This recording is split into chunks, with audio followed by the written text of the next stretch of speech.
investigate these accusations as thoroughly as I can, starting with the Rogers, who were first to arrive on the island. They were in service of Miss Brady, who died suddenly. Can't get anything definite out of the office attendant her. He says they certainly didn't poison her or anything like that. But his personal belief is that there was some funniness once, that she died as a result of neglect on their part. Says it's the sort of thing that's quite impossible to prove. Then there's Miss Josephine Warford. She was the judge who sentenced Stephen. By the way, Stephen was guilty, unmistakably guilty. Evidence turned up later after he was hanged to prove that beyond any shadow of doubt. But there was a good deal of comment at the time. 9 people out of the 10 thought Stephen was innocent and that the judge's summing up had been vindictive. He was laid on for like mine because governess abandoned her for a death occurred by drowning. However, she doesn't seem to have had anything to do with it. As a matter of fact, she behaved very well. Swam out to the rescue and was carried out to sea, and only just rescued in time. Go on. Dr. Armstrong now, well-known man, had a consulting room in Harley Street, absolutely straight and above board in his profession. Haven't been able to trace any record of a legal operation or anything of that kind.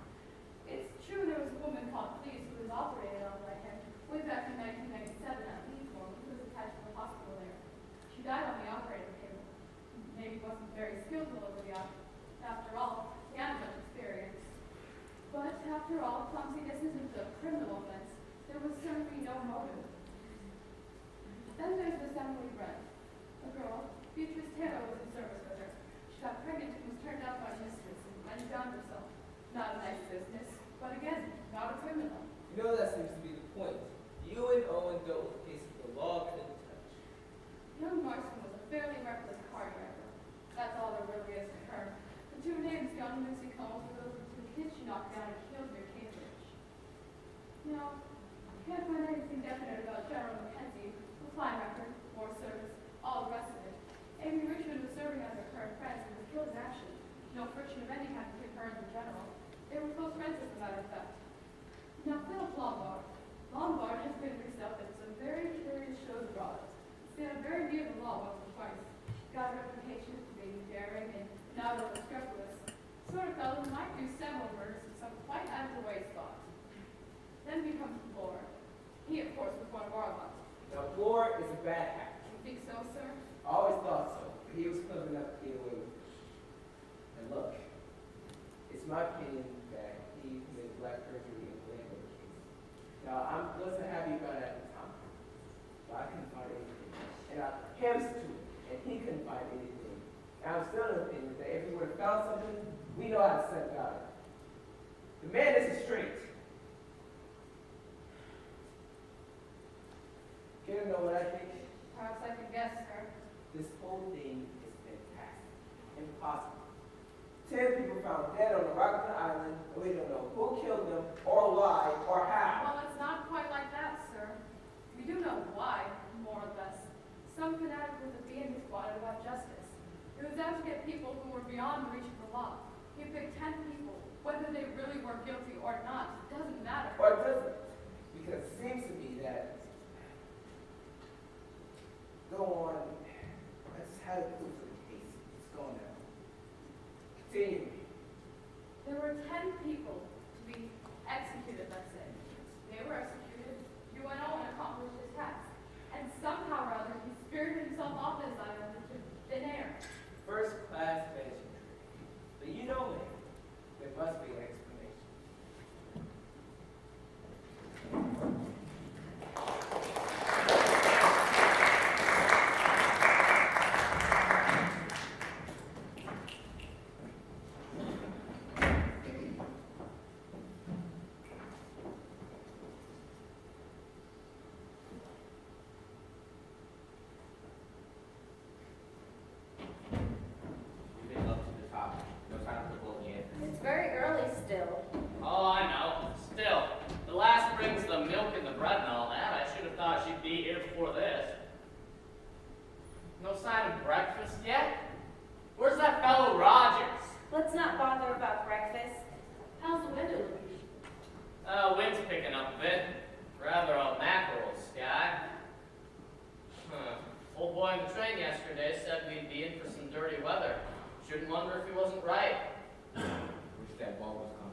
to get off this island, the better.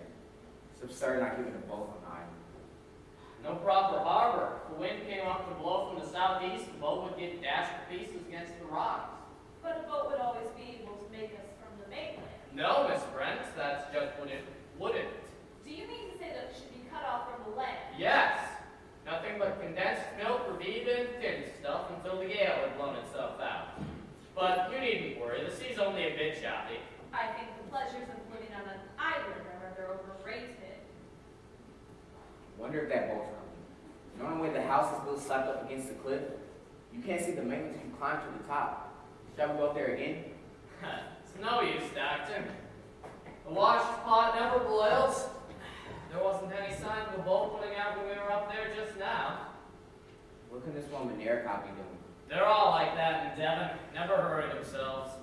Where's Roger? She ought to be about. If you ask me, Master Rogers had a pretty bad shark last night. No. Yes, the whole thing. She got the wind up properly. I'd take an even bet that him and his wife did do that old lady in. You really think so? Well, I've never seen a man more scared. Guilty, I should say. Fantastic. The whole thing. Fantastic. I say, suppose he's hopped it. Who, Rogers? But there isn't any way he could. There's no boat on the island. You just said so. Yes, but I've been thinking. We've only Rogers' word for that. Suppose there is, and he's nipped off in it first thing. Oh, no. He wouldn't be allowed to leave the island. Sleep well, General? I dreamed. Yes, I dreamed. Can't wonder at that. I dreamed of Larry, my husband, you know. Oh, yes. Wish Nerica would come. Who's Americans? The lass who brought us over yesterday afternoon. Was it only yesterday? Yes, I know. I feel like that too. Batting gramophone records, suicides. It's about all a man can stand, really. I shan't be sorry to put my back to Soldier Island, I give you my word. So you don't understand. How strange. What's that? I don't like the look of her. Yeah, young Marston's suicide must have been quite a shock to her. She looks years older. Where's that poor young lady now? In the study, put her there myself. Dr. Armstrong, I suppose it's suicide? What else could it be? I don't know, but suicide? You know, I had a pretty funny feeling in the night. This Mr. Unknown Owen. Suppose he's on the island. Roger's maids know. Or he may have told him to say so. Pretty scary thought, isn't it? But would it have been possible for anyone to tamper with Marston's drink without our seeing? Well, it was just up there. Anybody could have slipped a dollop of cyanide in it if they wanted to. But, There you are, sir. I'll be all over the place for you.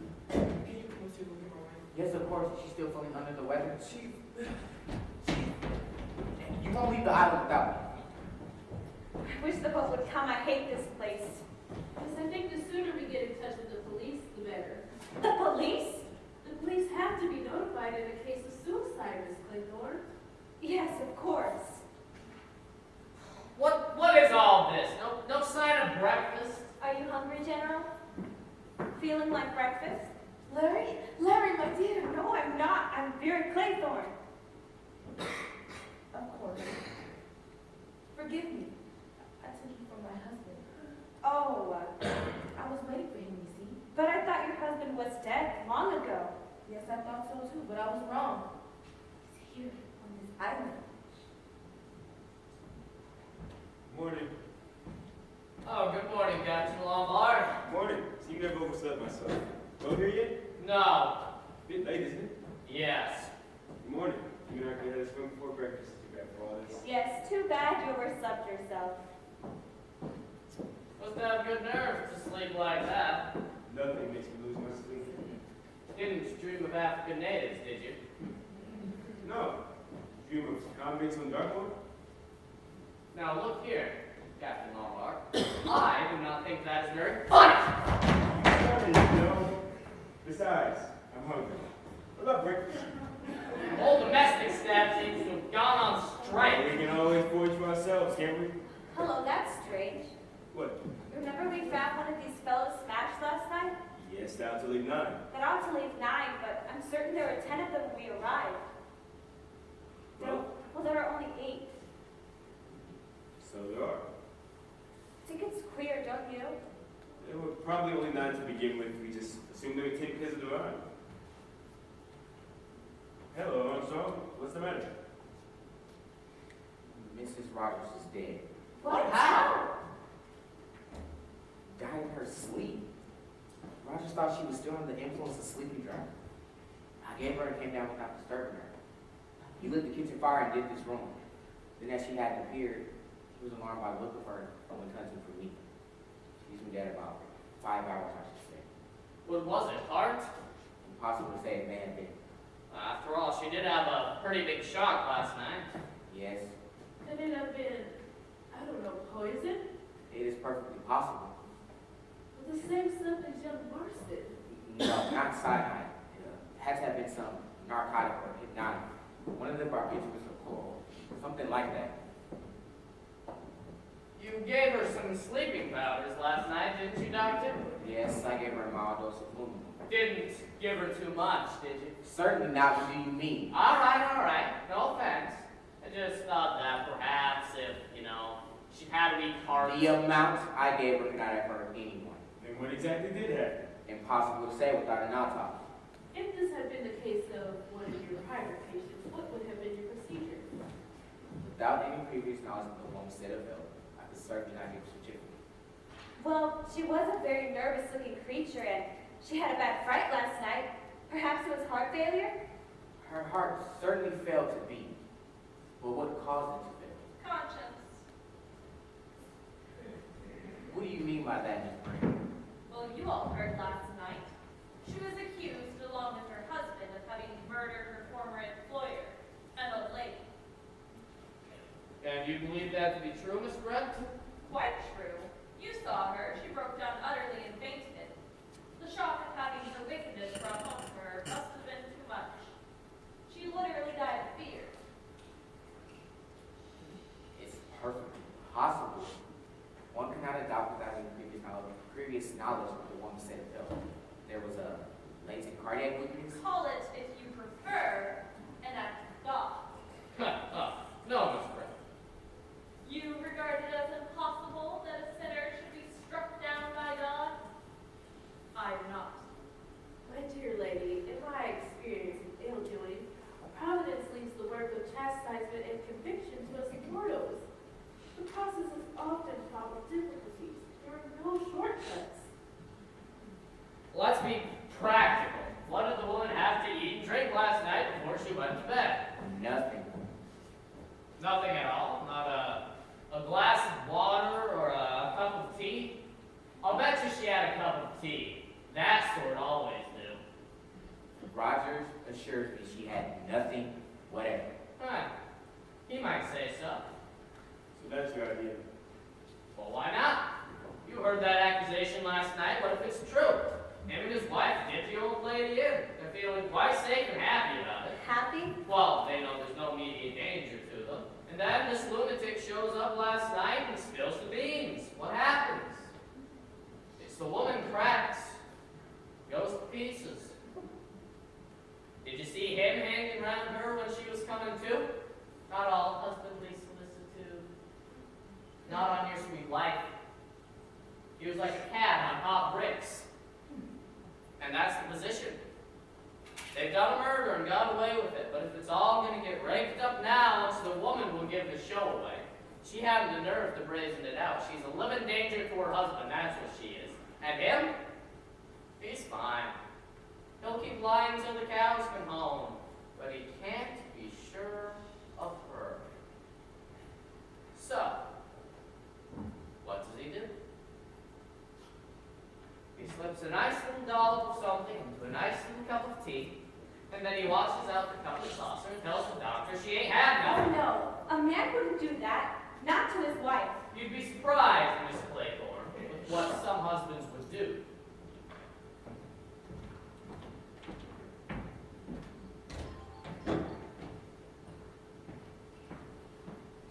Excuse me, miss. I'm going on breakfast. I'm not much better as a cook, I'm afraid. lunch that's worrying me.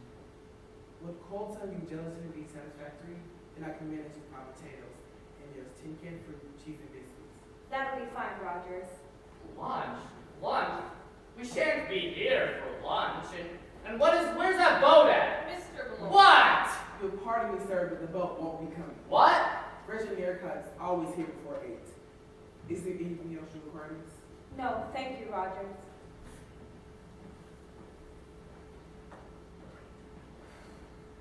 And it's not Rogers. His wife lying dead upstairs, and he's down here cooking breakfast and calmly talking about lunch.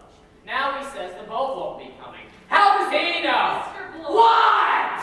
You see, he's just carrying on automatically as a good servant would. It's pathetic, really. He's pulling a bastard, if you ask me. I think the really significant thing is the failure of the boat to arrive. It means we're deliberately being cut off from help. That's very little time. Very little time. What's that, General? Very little time. We don't want to be wasting talk about things that don't matter. So what do you think, Margaret? I think that ubiquitous Mr. Owen has given orders. You mean you told Nericott it was a practical joke or something of that kind? Oh, she'd never fall for that, would she? Why not? Soldier Island's got a reputation for throwing crazy parties. This is just one more crazy idea. Nericott knows there's plenty of food and drink on the island. Probably just thinks it's all one big joke. Couldn't we light a bonfire on top of this island so that they'd see us? That's probably been provided against. All seems to be ignored. Well, can't we do something? We can do something. We can go find the funny gentleman who staged this little joke, Mr. Unknown Owen. I bet you anything you'd like is somewhere on this island, and the sooner we find him, the better. Because in my opinion, he's as mad as a hatter, and as dangerous as a rattlesnake. Hardly a very good simile, Captain Lombard. The rattlesnake at least gives warning of its approach. Warning. My God, yes, that's our warning. The 10 little soldier boys run.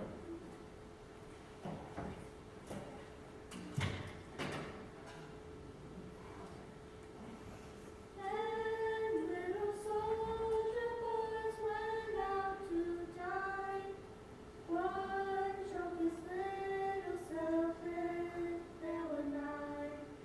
9 little soldier boys sat up very late.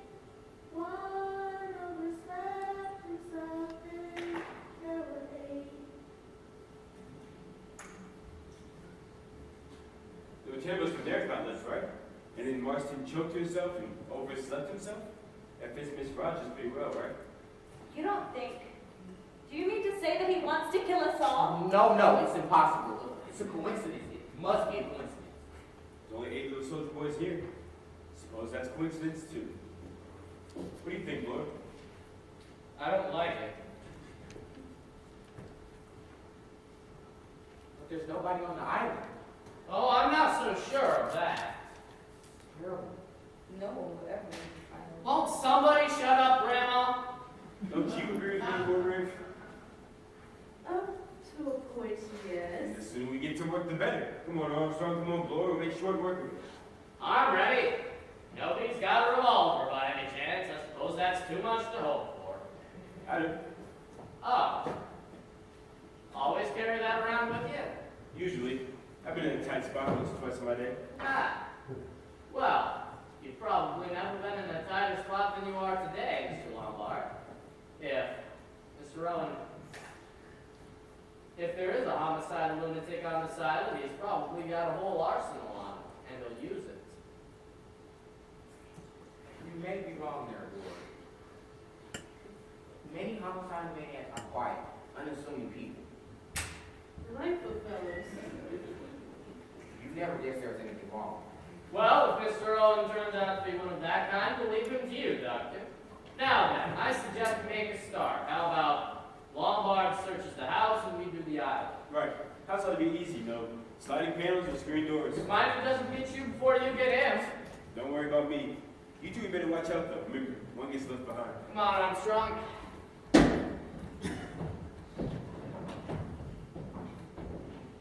Quite the energetic young fellow, that Captain Lombard. Don't you think he's right? If someone is hiding on this island, they'll be bound to find him. It's practically bare rock.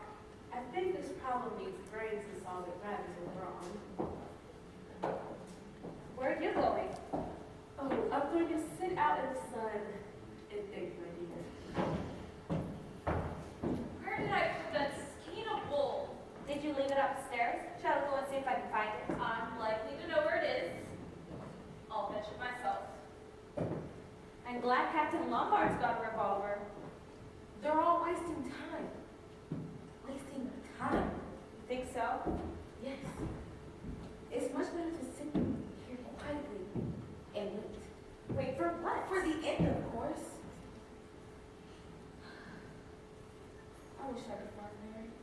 Your husband?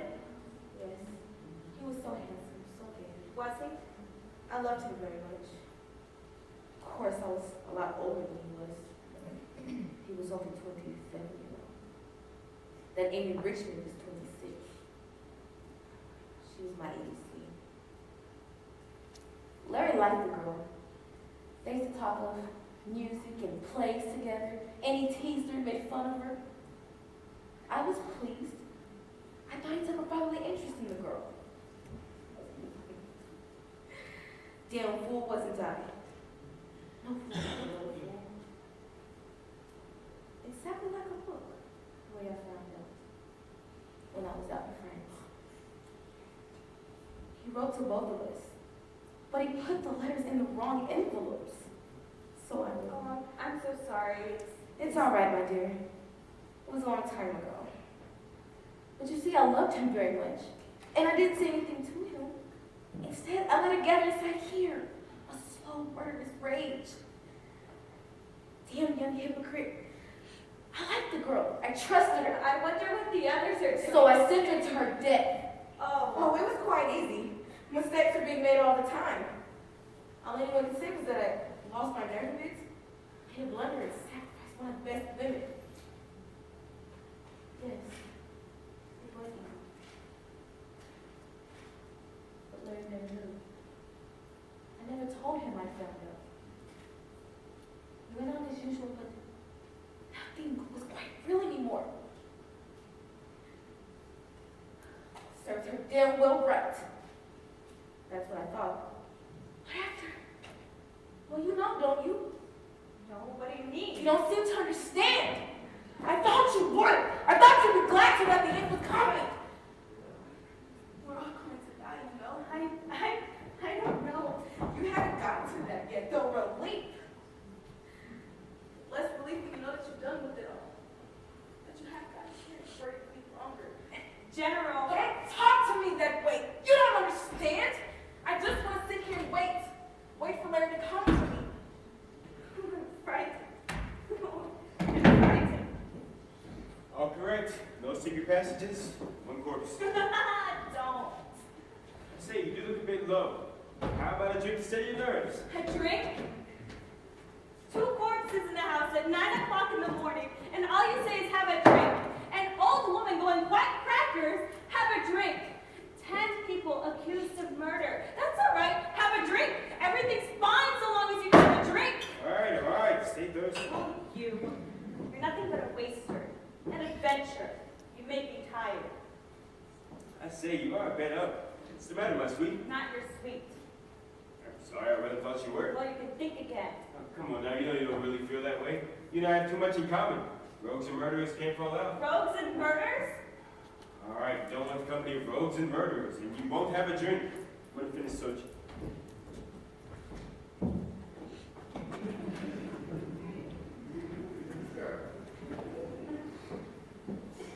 Unpleasant young man. I couldn't find it anywhere. Is anything the matter? I'm worried about the general. She really is ill, I think.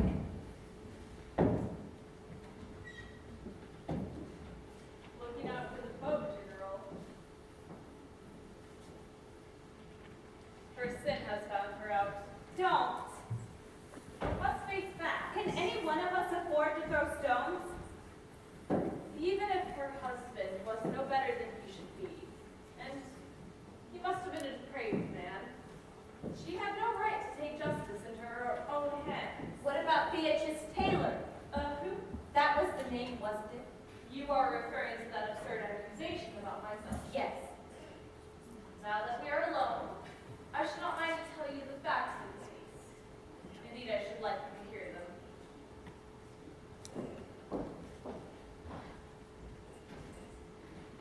It was not a fit subject to discuss before gentlemen, so naturally I refused to say anything last night. That girl, Beatrice Taylor, was in my service. I was very much deceived in her. She was clean and willing and had nice, proper manners. Of course, all of that was sheer hypocrisy. She was a low girl with no morals. Disgusting. It was some time before I found out she was